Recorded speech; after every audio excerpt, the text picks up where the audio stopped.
Just try not to hit any.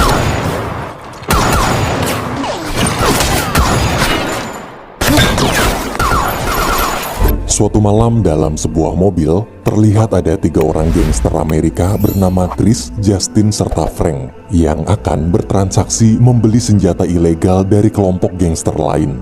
Mereka di situ sedang menunggu 2 rekannya yaitu Stevo dan Bernie. Sepanjang perjalanan menuju titik pertemuan, Stevo bercerita kalau kemarin malam waktu mabuk di bar, dia menggoda seorang wanita. Gara-gara wanita tersebut terus menolak, Stevo menghajarnya menggunakan botol kaca hingga masuk rumah sakit. Mendengar cerita temannya itu, Bernie cuma bisa istighfar. Sesampainya di lokasi pertemuan, mereka semua pun bersiap-siap. Tak lama kemudian datanglah si mediator bernama Ort yang nantinya akan bertugas menengahi transaksi kedua kelompok gangster itu. Ort lalu mengantar mereka masuk ke dalam gudang kosong. Di sana mereka bertemu dengan ketua gangster penjual senjata bernama Vernon serta asisten pribadinya bernama Martin. Tanpa basa-basi, Vernon langsung menunjukkan contoh senjata pesanan Chris. Awalnya Chris menolak melanjutkan transaksi karena barangnya nggak sesuai. Chris minta senjata M16 sedangkan senjata yang Vernon bawa adalah AR-70. Setelah terus diyakinkan kalau AR-70 ini nggak kalah bagusnya sama M16, Chris pun setuju, kemudian mengetesnya.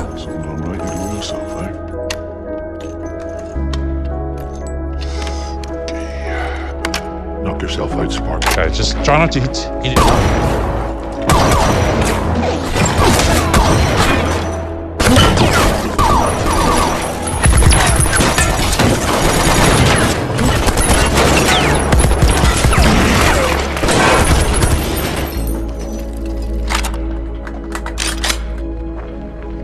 Good.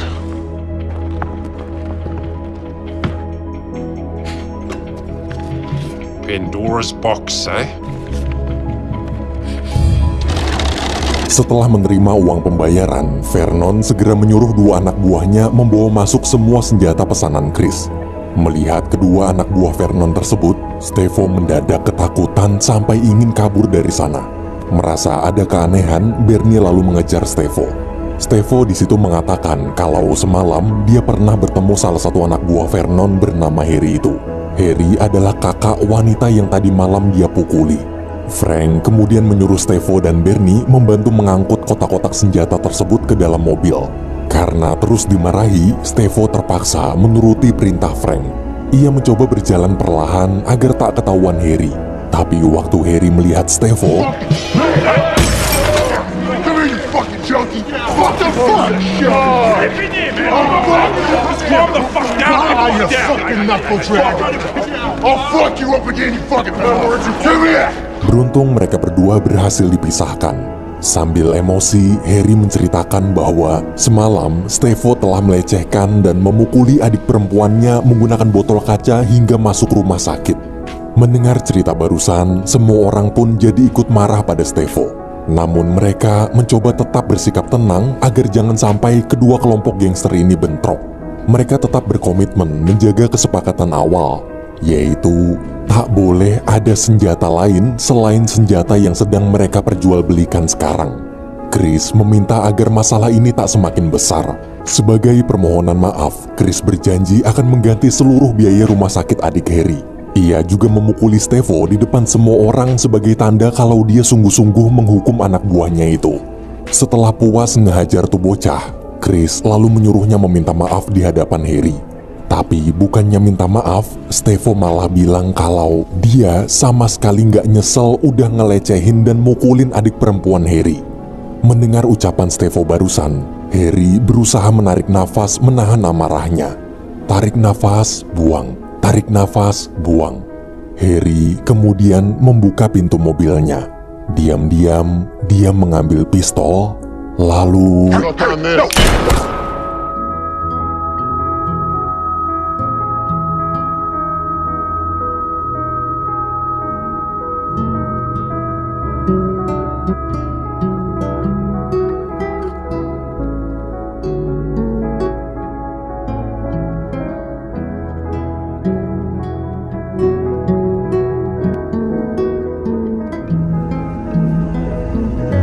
Stevo tertembak.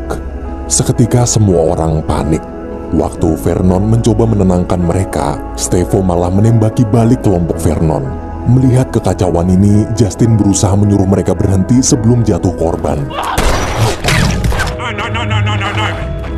No.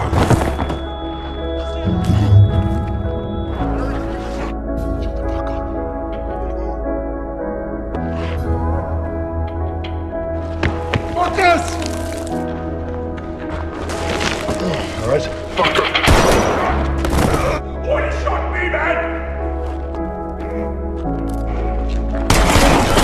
Stop fucking shooting, man! Kini situasi jadi sangat kacau. Kedua kubu saling menembak membabi buta, tak peduli siapa orangnya, pokoknya jika ada pergerakan maka akan langsung ditembak. Di tengah ketegangan, Justin nekat menolong Martin. Tapi tiba-tiba mereka diserang oleh dua sniper tak dikenal. Ternyata selama transaksi berlangsung tadi, kedua sniper itu telah mengawasi dari ruangan lain. Chris, Ort, serta Vernon bingung kenapa bisa ada sniper di tempat ini. Chris menuduh sniper tersebut adalah anak buah Vernon, sebaliknya Vernon balik menuduh Chris. Bahkan Ort si mediator pun bingung dari mana datangnya mereka. Vernon kemudian menyuruh Harry mengambil koper berisi uang pembayaran senjatanya dan berencana pergi dari sana. Tapi Harry cuma jawab, "F you bos." Ort yang bersembunyi di samping kotak senjata pun membuka kotak itu. Sayangnya semua senjata tak ada pelurunya. Ort teringat dalam tas Vernon masih ada sisa peluru bekas Chris gunakan waktu uji coba senjata tadi. Ia lalu bergegas mengambil tasnya. Saat Justin ingin bersembunyi, Harry tak sengaja menembak kakinya. Justin di situ kesal, padahal tadi dia udah ikut ngebelain adik perempuan Harry. Justin pun membalas tembakan Harry dan buru-buru sembunyi dari para sniper yang dari tadi masih terus menembaki mereka semua. Setelah berhasil mendapatkan peluru, Ort bersama Frank kemudian bekerja sama menyerang balik dua sniper tersebut.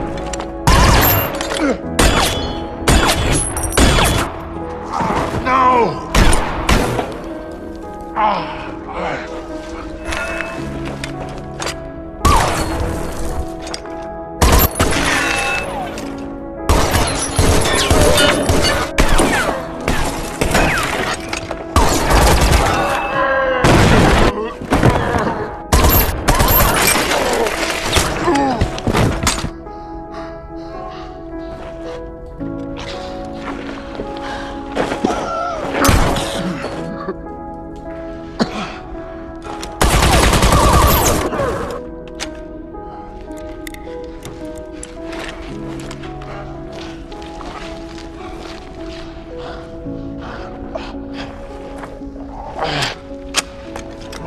Kedua sniper tersebut tewas. Sementara itu, Bernie yang stres dengan situasi ini, dia malah menghisap narkoba. Sambil mabuk, Bernie nekat berjalan di tengah baku tembak tanpa memegang senjata sama sekali. Hingga akhirnya dia ditembak oleh Vernon dan tewas. Melihat sang sahabat tewas di depan kedua matanya, Stevo begitu sedih. Sambil menangis, dia menghampiri Bernie. Lalu ngambil narkobanya si Bernie terus ikutan mabok. Di tempat persembunyian, Chris merasa kasihan pada Justin. Sebagai pria sejati, dia tak mau jika ada perempuan cantik terluka akibat perselisihan para cowok. Chris kemudian meminta Vernon membiarkan Justin pergi. Awalnya Vernon setuju. Dia berpikir dengan kepergian Justin maka jumlah mereka akan seimbang, yaitu 3 lawan 3. Namun ketika Justin berjalan keluar, tiba-tiba terdengar ada suara telepon dari ruangan lain di gudang itu. Vernon menganggap Chris sedang menjebaknya. Ia takut Justin bukan pergi keluar tapi malah ke ruang telepon untuk memanggil bantuan. Dengan panik, Vernon pun menembaki Justin. Beruntung Justin masih selamat. Chris lalu mencoba mengalihkan perhatian agar Justin bisa keluar. Sayangnya Ort udah tahu rencana Chris dan langsung menyerangnya. Di tengah baku tembak yang kembali memanas, salah satu tembakan itu tanpa sengaja mengenai pintu penyimpanan gas hingga membuat tabung-tabung gas di sana berjatuhan. Melihat Chris terpojok, Stevo terpaksa menembak tabung-tabung gas tersebut.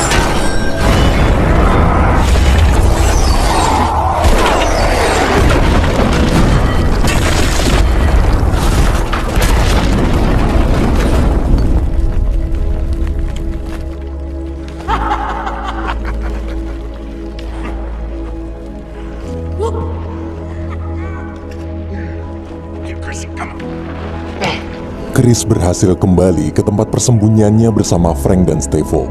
Ia lalu mengatakan bahwa satu-satunya cara agar bisa menang melawan kelompok Vernon adalah dengan memanggil bantuan menggunakan telepon gudang. Mendengar rencana Chris barusan, Frank mengajukan diri untuk pergi ke ruang telepon itu sendirian. Melihat Frank, Vernon juga pergi mengikutinya dari belakang. Di sisi lain, saat Harry ingin mengambil uang penjualan senjata di samping mayat Martin, mendadak Martin bangkit lagi. Ternyata Martin belum meninggal walaupun kepalanya udah bolong. Sambil berhalusinasi, Martin membongkar rencana rahasianya sendiri, bahwa selama ini dia sudah bekerja sama dengan Justin untuk merampok Vernon. Sebenarnya jika transaksi tadi berjalan lancar dan Vernon telah mendapatkan uang penjualan senjatanya, maka dua sniper sewaan tadi akan membunuh Vernon agar mereka berdua bisa mengambil uangnya. Tapi sayang, rencana tersebut gagal total. Setelah puas mengamuk serta berhalusinasi, dia jatuh kemudian tewas kehabisan darah. Sementara Frank yang berhasil masuk ke ruang telepon lalu mengunci ruangan itu. Dari luar, Vernon terus berusaha mendobrak masuk. Kebetulan Frank menemukan ada dirijen minyak di sana. Ia pun menyiramkan minyak tersebut ke arah pintu dan membakarnya.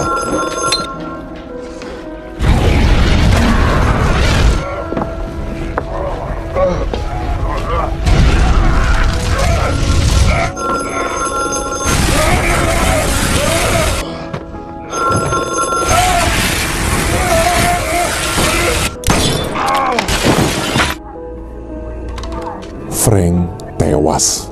Karena merasa khawatir dengan keadaan Frank, Chris memutuskan pergi menyusulnya. Di tengah jalan, Vernon yang sudah sekarat akibat terbakar tetap memaksa menembaki Chris hingga pelurunya habis.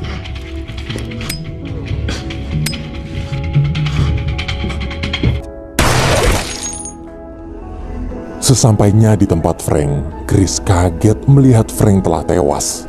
Bagaimanapun juga, sekarang bukanlah waktunya sedih. Chris lalu segera menelpon temannya untuk datang membantu. Tak lama kemudian, teman Chris tersebut datang dan mencari keberadaan Chris. Tapi baru aja datang, tuh bocah langsung mampus.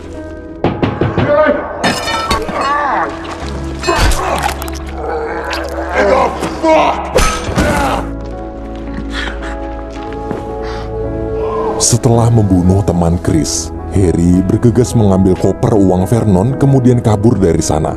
Melihat Harry kabur, Stevo berusaha menghentikannya.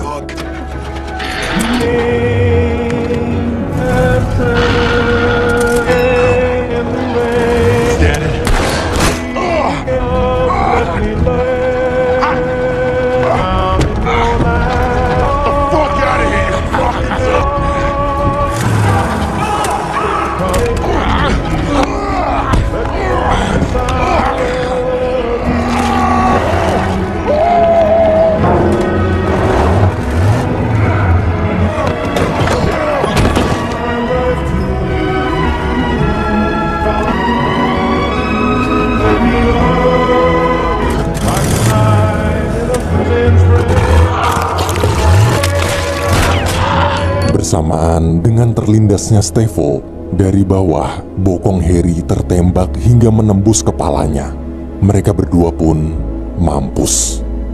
Kini hanya tinggal Ort dan Chris. Sambil membawa koper uangnya, Ort mengajak Chris berdamai lalu pergi dari sana. Selama berjalan keluar, Ort membopong Chris yang terluka parah. Mereka berdua saling bercanda dan berjanji setelah keluar dari tempat ini nanti mereka akan ngopi di warung teh Yuli.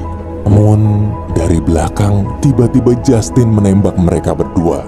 Ternyata selama ini Justin tak keluar dari gudang. Dari tadi dia sengaja bersembunyi menunggu semua orang tewas agar bisa mengambil koper uangnya. Sebelum pergi, Justin meminta maaf pada Chris karena telah mengkhianatinya. Tapi waktu mau keluar, para polisi datang mengepung gudang itu.